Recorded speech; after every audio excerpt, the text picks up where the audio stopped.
Bueno, seguimos con la segunda parte de la microbiota y vamos a hablar de los elementos que hemos dicho, alimentos que pueden ser prebióticos, probióticos y simbióticos. Vamos a repetir de nuevo esas bacterias que consideramos amigas, que son el Lactobacillus acidophilus y el Lactobacillus bifidus. Las enemigas serían las enterobacterias, el Clostridium y bacteroides. Entonces, tenemos que conseguir lo que hemos dicho, el equilibrio. Bueno, en principio que no aparecieran las enemigas porque bueno, va a alterar nuestra mucosa intestinal y la flora intestinal. Entonces tenemos que conseguir mantener nuestros niveles de Lactobacillus óptimos. ¿Vale? Pues hay unos alimentos que son prebióticos. Los prebióticos realmente no son microorganismos. Los alimentos prebióticos lo que van a hacer es alimentar a estos microorganismos. O sea, le van a hacer que crezcan, que se multipliquen y que estén en buenas condiciones. Vamos, que coman. Entonces, estos elementos probióticos son muy sencillos, los comemos muy a menudo y os los voy a enumerar. Vamos, que yo creo que los teníamos, que son el ajo, la cebolla, el tomate, el plátano, la leche materna, los espárragos, o sea, ya veis, seis alimentos que empleamos de forma muy habitual. Esos son los prebióticos.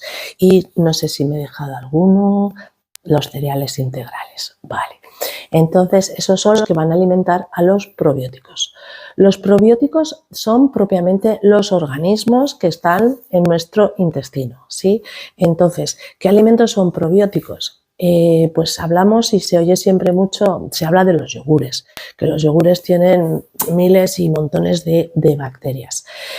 Bueno, hay textos y hay autores que defienden que los yogures, sobre todo si son de leche de vaca, bueno, pueden tener bacterias, pueden tener estos probióticos, pero que debido a sus características y tienen que atravesar todo el tracto digestivo, para cuando lleguen al intestino se habrán destruido por los jugos gástricos y la bilis, va a hacer que no lleguen ya en condiciones buenas, óptimas a nuestro intestino.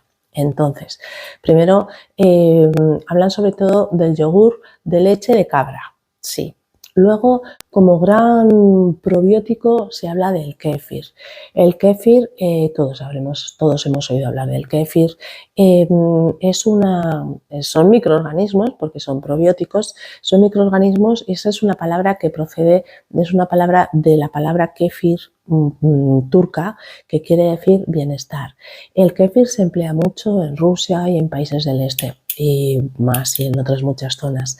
Entonces, digamos que el kéfir es esa sustancia que nosotros podemos tener y que podemos reproducir, que si la tratamos, si la cuidamos, puede haber un kéfir de agua, de leche, de té y que con una serie de maniobras podremos mantener y podremos ir tomando kéfir y haciendo que vaya creciendo en nuestras casas. Todo el mundo habrá tenido alguna vez o habrá oído que alguien tenía. El kéfir comentan que o te lo regalan o lo compras por internet. Bueno, entonces seguro que iremos haciendo kéfir ahora. Otros alimentos que son probióticos son el sucrut, que es la col fermentada que emplean los alemanes. Entonces los alemanes pues se comen su codillo de carne bien abundante y bien sabrosa, siempre con la col, con esta col fermentada, con el sucrut. Entonces, bueno, pues una cosa va a ayudar a eliminar la toxicidad de la otra. El kimchi. El kimchi son unas verduras, es una receta coreana de verduras. Todo esto, casi todo está fermentado, entonces por eso tiene esas características. El kimchi, hemos dicho el chucrut y luego el miso y la salsa de soja. El tema está en que si es necesario, la pregunta que nos hacemos es si es necesario que tengamos un aporte, un suplemento de probióticos. Cuando nuestro médico tenemos un proceso infeccioso que requiere un tratamiento antibiótico, lo habitual es que nuestro médico cabecera o nos recomienda o nos dice que compremos en la farmacia unos probióticos. Entonces esta medicación que compramos extra es para fortalecer, es para rellenar nuestra flora bacteriana, que es probable que debido a ese antibiótico que tiene una capacidad importante haga que barra, que destruya nuestra flora intestinal. Entonces hace que perdamos defensas.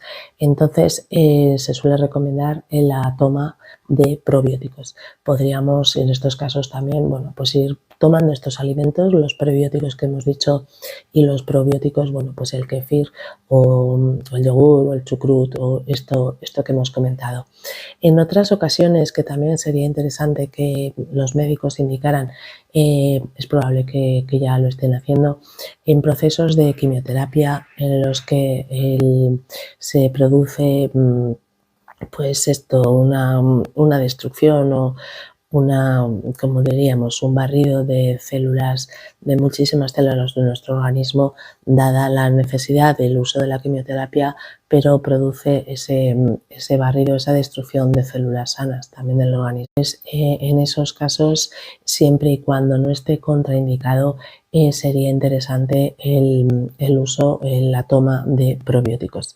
Si no los queremos tomar de la farmacia, pues los tomamos de forma natural, los que hemos comentado. El tema del kéfir, yo creo que de una forma o de otra los encontraremos. Esto es básicamente lo que os quería comentar. Hemos hablado también de los he mencionado solo, los simbióticos. Los simbióticos son unos alimentos que contienen las dos sustancias. Tienen prebióticos y tienen probióticos.